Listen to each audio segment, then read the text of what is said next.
chega. Vamos lá, vereador.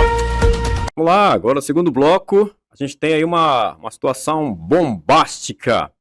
Hoje, o vereador Marcos Combate vem no canal Rondônia trazer uma denúncia de atos do Executivo Municipal. Marcos Combate, vereador eleito na última eleição, um cidadão que pode-se dizer um cidadão porto-velhense, né, Marcos? Veio para Porto Velho ainda criança, como todo cidadão porto-velhense, exerceu várias profissões, trabalhou como, estava vendo tua biografia, Marcos, salvo engano, trabalhou como coleseiro, com alguma coisa assim, fez de tudo para poder chegar onde chegou. Virou um grande empresário, hoje emprega aproximadamente mais de 500 pessoas, 500 colaboradores, e é vereador, representa Porto Velho e tem, como vereador, o poder de fiscalizar o município. Obrigado. E na sua atuação, ele encontrou atos aí do administrativo que comprometem um pouco aí a lisura da ação do município. Marcos, boa noite, muito obrigado por atender o nosso convite no canal Rondônia Notícias. O canal é seu. Deixa eu fazer uma pergunta para você, Marcos. O que te levou então qual foi a ponta aí do novelo que você encontrou para você ir um pouco mais a fundo e, como você mostrou hoje na coletiva de imprensa, toda uma documentação que mostra indícios de que existe uma possível corrupção em licitações do município. Boa noite, Marcos. Boa noite, J. Bispo. É um prazer estar aqui com você. O que levou a essas informações, que a gente tem quase 4 meses de trabalho de fiscalização, que o contrato tem mais de 2.000 páginas, todo o processo administrativo. O que levou a gente a fiscalizar esse contrato foi uma denúncia de um servidor público, disse que tinha um ato de direcionamento. E quando eu comecei a fiscalizar a fundo, eu comecei a encontrar vários indícios de que houve um direcionamento e que servidores públicos fizeram um colune para beneficiar a empresa Nova Prova.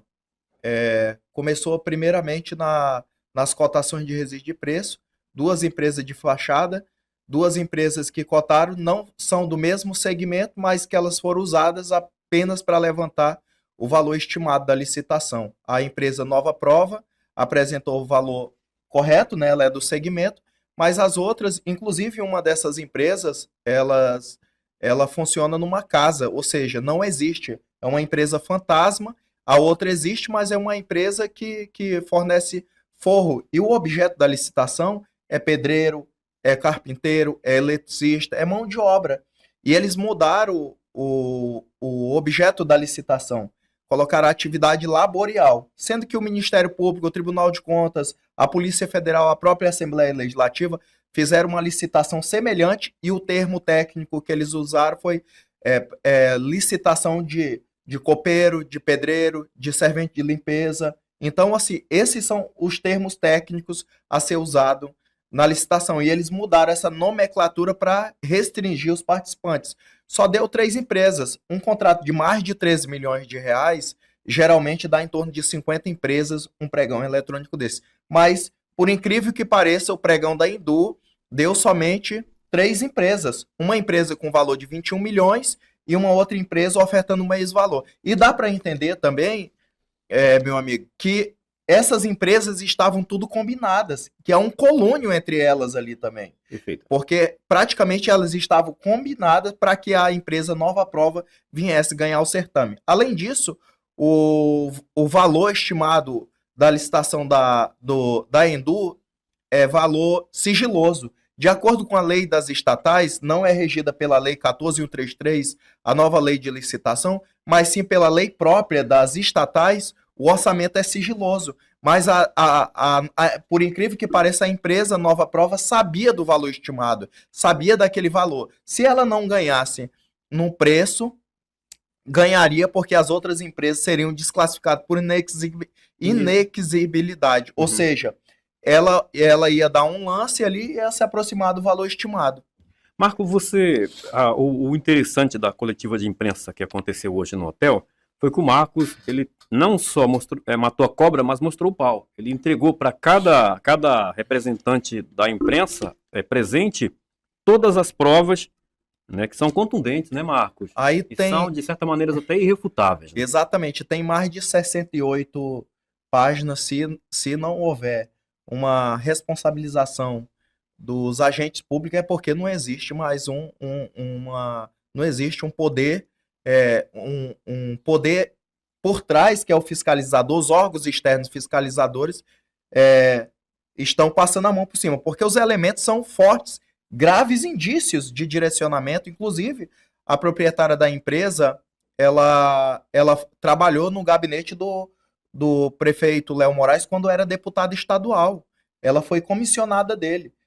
E o servidor Ângelo, que foi o pregoeiro, foi o presidente da comissão de licitação, ele há indícios de que ele ajudou no termo de referência a elaboração do edital. Ele também vem acompanhando o prefeito desde a época que era diretor do Detran. Inclusive, ele está sofrendo PAD no Detran por supostamente algo errado que aconteceu no Detran. Está sofrendo PAD lá e pode até ser até ser exonerado como servidor público. Está sofrendo um PAD, né?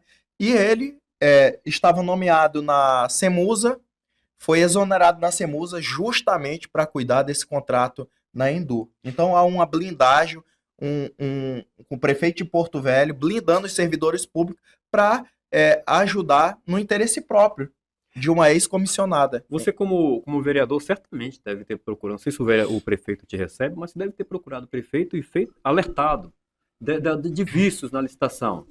Olha, quando eu fui procurar a Endu, e inclusive tive a oportunidade de conversar por 2 vezes com o presidente da comissão de licitação, que no caso foi o pregoeiro também, eu disse para ele sobre os elementos e que se ele estivesse fazendo qualquer coisa errada, para que ele suspendesse a licitação e republicasse novamente. O que ele fez? Registrou uma ocorrência policial dizendo que eu abusei do meu poder de vereador e pedindo a quebra do decoro parlamentar.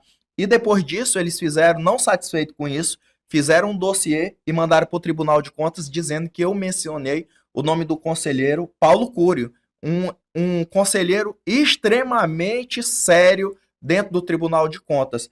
Tudo isso de forma orquestrada e planejada para me desarticular dentro do Tribunal de Contas, para que as denúncias que eu fizesse possíveis não levasse a crédito numa instituição tão séria e que age com rapidez. Inclusive, parabenizar o Tribunal de Contas, porque quando a gente manda uma denúncia é rápida, já nos outros órgãos é morosa demais as denúncias. E no intuito, tudo que aconteceu de forma orquestrada. Então, houve um colúnio de servidores lá dentro, também para obstruir a fiscalização deste vereador. Deixa eu colocar um pouco as minhas ideias em ordem, e acho que colocando a minha em ordem, também coloca do pessoal que está assistindo e acompanhando a gente. Você fez toda essa investigação, você citou o nome aqui do pregoeiro, inclusive. Então, assim, eu estou vendo aqui um quadro configurado, então, de uma fraude em licitação. Exatamente. Posso falar sim. Houve fraude, 100% que houve fraude no início da licitação, no momento do pregão eletrônico e nas cotações de resíduo de preço. Se você for olhar nesse dossiê, a mesma pessoa que fez as cotações fez as demais, porque o carimbo está no mesmo direcionamento das outras. Só mudaram o CNPJ. Isso, e 2 empresas não são do hall de atividade, que é ilegal também. É crime pegar uma empresa, de acordo com a 14.133, a nova lei de licitação, pegar um segmento que não faz parte do objeto social da empresa e fazer a cotação de resíduo de preço, só para levantar o valor estimado. Marcos, como que a Câmara Municipal recebeu o teu posicionamento especificamente nessa situação? Como que os pares receberam, como que o presidente da casa recebeu essa situação? A casa está tensa, né, diante das irregularidades, mas o executivo tem uma base forte, então eu sozinho não consigo passar documento nenhum lá dentro. Nós temos aí os casos da Platô Engenharia, temos da Eixo Norte, são empresas que foram canceladas. Por meio da nossa atuação, mais de 100 milhões de reais já foram evitados de contratação irregulares e, além de irregulares, que vai causar dano ao erário público. Então, assim, hoje eu acho muito difícil passar uma CPI ou qualquer outro procedimento, porque eles têm uma base muito forte dentro da Câmara de Vereadores, mas a casa está tensa. Marcos, e como é que você gerencia, como é que tu administra toda essa situação? Acho que você basicamente faz uma luta solitária como oposição ali na Câmara. Não sei se tem mais, não me recordo. Mas, Daniel. e existe muito ataque à tua pessoa. Como é que você consegue administrar tudo isso? Levando em consideração o seguinte, você é um legítimo vereador eleito pelo povo, representa o povo, é um fiscal, né, do município e de repente sofre alguns ataques aí. Como é que você administra isso tudo? Olha, eu tenho sofrido muito ataques de algumas mídias, né, que a gente combateu, denunciando e inclusive atacando a minha honra, né? A oposição, ela é uma luta solitária, árdua e perigosa, né? O caminho que eu tô traçando, que quando eu pedi para Deus me abençoar, eu consegui ganhar a eleição, que eu seria um político diferente e que faria o que verdadeiramente um político tem que fazer, principalmente o vereador, que é fiscalizar os atos do executivo. A população, muitas das vezes, que gosta do prefeito, acha que é perseguição, que não é perseguição. Eu não tenho nada pessoal contra a pessoa prefeito Léo Moraes. Até tenho uma foto dele no meu gabinete, mas se houver qualquer indícios de irregularidade ou qualquer irregularidades, eu tenho que cobrar e fiscalizar, que é direito e é o dever do vereador. O teu modelo de atuação é o modelo que a população sonha em ter. Vamos falar a verdade, assim, alguém que fiscalize de maneira imparcial. Exatamente. Infelizmente, Marcos, chega uma hora que alguém é chamado para conversar. Eu acredito que isso não vai acontecer contigo. Já tentaram conversar comigo, eu não quis. O caminho meu é esse caminho. É o caminho, se eles fizerem coisa boa, eu vou elogiar. E se fizer ruim, eu vou denunciar. E se houver indício de corrupção, eu serei o primeiro a denunciar e o primeiro a chamar os órgãos de controle para fiscalizar. Essa é a função verdadeira do vereador. Ok, hoje à tarde no hotel, na tua coletiva de imprensa, eu te fiz uma pergunta. Você acredita no poder fiscalizador? Você acha que a gente vai ter aí uma ação mais contundente, especificamente nesse caso, ou em outros atos do executivo já denunciados por você? Eu acredito que nós já tivemos situações positivas, como a massa asfáltica, que eu denunciei. O preço por tonelada era R$ 751 reais. Eu denunciei, o contrato foi cancelado e eles compraram o mesmo produto por R$ 596 reais. Então, só nesse contrato teve uma economicidade de mais de 13 milhões de reais.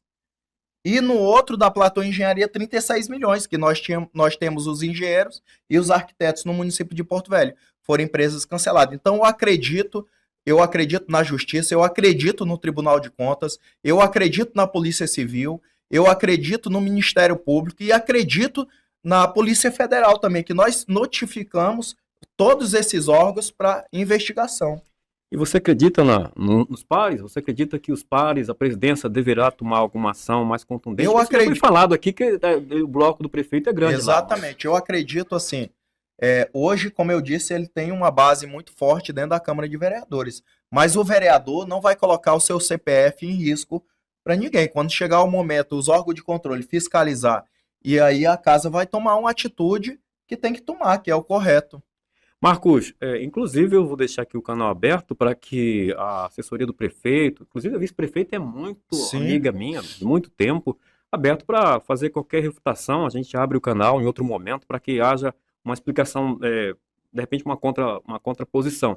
Enfim, consideração final, Marcos, o que a população pode esperar do vereador Marcos aí nos próximos anos do seu mandato?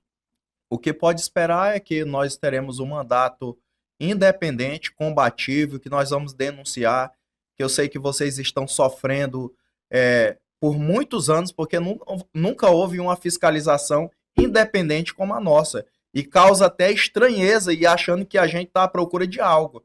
Nós não queremos nada em troca, toma lá da cá. Nós estamos fazendo o nosso papel, que é fiscalizar e defender principalmente os vulneráveis. E nós vamos continuar.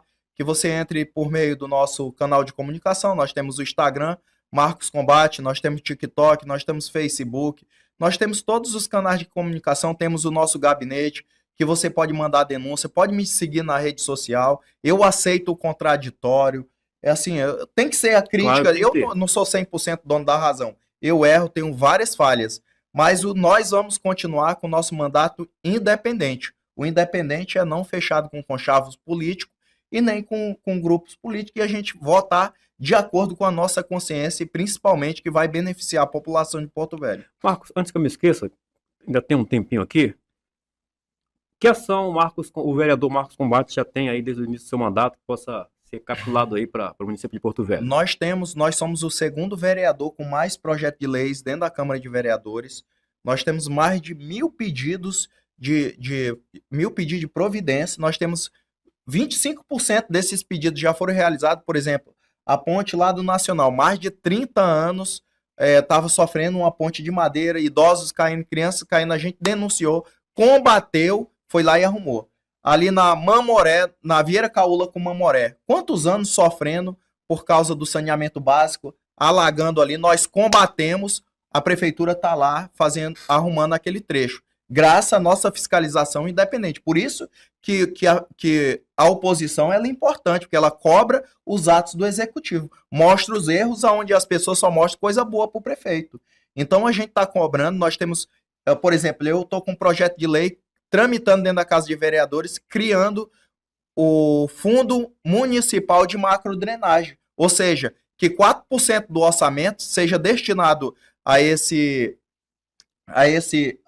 fundo para que faça drenagem o ano todo, e não somente quando o problema aparece. Quando as chuvas começam, vai lá e vai desobstruir as galerias, os boca de lobo, não. Trabalhar o ano todo, nas limpezas fluviais, em várias áreas que entra na área do saneamento básico. E assim elevar a nossa capital da segunda pior capital a se morar do país, que é do saneamento básico ruim. Perfeito, Marcos. Eu achei você um vereador muito decente, por isso fiz questão de ir na sua coletiva de imprensa. Acho você uma pessoa muito combativa, prima pela verdade, faz um mandato de excelência. Eu te parabenizo e deixo aberto aqui o canal Rondônia para outras oportunidades que fizerem necessárias. Está aberto para vocês, tem espaço aberto aqui sempre que houver algo novo que demande aí de massificação. Eu que agradeço a oportunidade. Para finalizar, gostaria de pedir orações a toda Porto Velho. Você sabe que é uma luta muito perigosa que pode criar narrativas e até mesmo provas falsas para combater a gente. O sistema ele é muito perigoso. E me coloca à disposição do programa e de toda a população de Porto Velho. Muito obrigado, Marcos. Boa noite, boa noite. Estamos no YouTube, Facebook, Instagram, rolando aí os cortes no TikTok por aí fora. Muito obrigado, boa noite, pessoal. Fica com Deus.